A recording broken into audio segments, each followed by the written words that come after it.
Academy YouTube channel. ಸ್ನೇಹಿತರೆ, ಎಲ್ಲರಿಗೂ ನಮಸ್ಕಾರ. ಲೇಟೆಸ್ಟ್ ಅಪ್ಡೇಟ್ ದಿನಾಂಕವನ್ನು ಗಮನಿಸಿ. ರಾಜ್ಯ ಸರ್ಕಾರದಿಂದ ಶಿಕ್ಷಕ ಹುದ್ದೆ ಆಕಾಂಕ್ಷಿಗಳಿಗೆ ಭರ್ಜರಿ ಗುಡ್ ನ್ಯೂಸ್. 25,000 ಶಿಕ್ಷಕರ ಹುದ್ದೆಗಳ ಭರ್ತಿ. ಸ್ಕ್ರೀನ್ ಅನ್ನು ಗಮನಿಸ್ತಾ ಹೋಗಿ.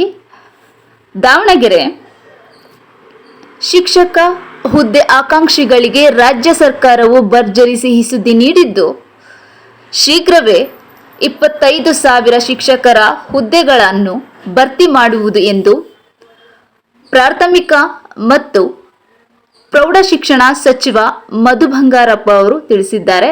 ನೆಕ್ಸ್ಟ್ ಸುದ್ದಿಗಾರರೊಂದಿಗೆ ಮಾತನಾಡಿದ ಅವರು ಮಧು ಬಂಗಾರಪ್ಪರವರು 2025-26ನೇ ಸಾಲಿನ ಸರ್ಕಾರಿ ಅನುದಾನಿತ ಹಾಗೂ ಕಲ್ಯಾಣ ಕರ್ನಾಟಕ ಭಾಗದಲ್ಲಿ 25,000 ಶಿಕ್ಷಕರ ಹುದ್ದೆಗಳನ್ನು ಭರ್ತಿ ಮಾಡಲು ಬಜೆಟ್ ಅನುಮೋದನೆ ನೀಡಲು ಪ್ರಸ್ತಾವನೆ ಸಿದ್ಧಪಡಿಸಲಾಗಿದೆ. ಹಾಗೆ ಶಿಕ್ಷಕರ ಕೊರತೆ ನೀಗಿಸಲು ಈಗಾಗಲೇ 13,000 ಶಿಕ್ಷಕರ ನೇಮಕಾತಿಗೆ ಆದೇಶ ನೀಡಲಾಗಿದೆ.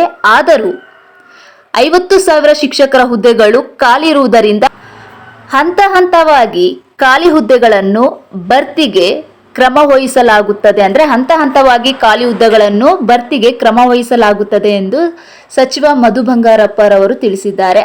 ನಿಮ್ಮೆಲ್ಲರ ಸಹಕಾರ ನಮಗೆ ತುಂಬ ಮುಖ್ಯ. ಸಾಧ್ಯವಾದಷ್ಟು ಲೈಕ್ ಮಾಡಿ, ಶೇರ್ ಮಾಡಿ, ಸಬ್ಸ್ಕ್ರೈಬ್ ಮಾಡಿಕೊಳ್ಳಿ ಸ್ನೇಹಿತರೆ. ಇನ್ನಷ್ಟು ಮಾಹಿತಿ ನೋಡೋದಾದ್ರೆ, ಕಲ್ಯಾಣ ಕರ್ನಾಟಕ ಸೇರಿದಂತೆ ರಾಜ್ಯಾದ್ಯಂತ 25,000 ಶಿಕ್ಷಕರು ಸರ್ಕಾರಿ ಶಾಲೆಗಳಲ್ಲಿ ಖಾಲಿ ಹುದ್ದೆಗಳು ತೀವ್ರವಾಗಿ ಕಡಿಮೆಯಾಗುತ್ತಿವೆ. ಕಲ್ಯಾಣ ಕರ್ನಾಟಕದ ವಿದ್ಯಾರ್ಥಿಗಳಿಗೆ ಶಿಕ್ಷಣ ನೀಡುವ ಬಗ್ಗೆ ವಿಶೇಷ ಒತ್ತು ನೀಡಲಾಗುವುದು ಎಂದು ಸಚಿವ ಮಧು ಬಂಗಾರಪ್ಪರವರು ತಿಳಿಸಿದ್ದಾರೆ.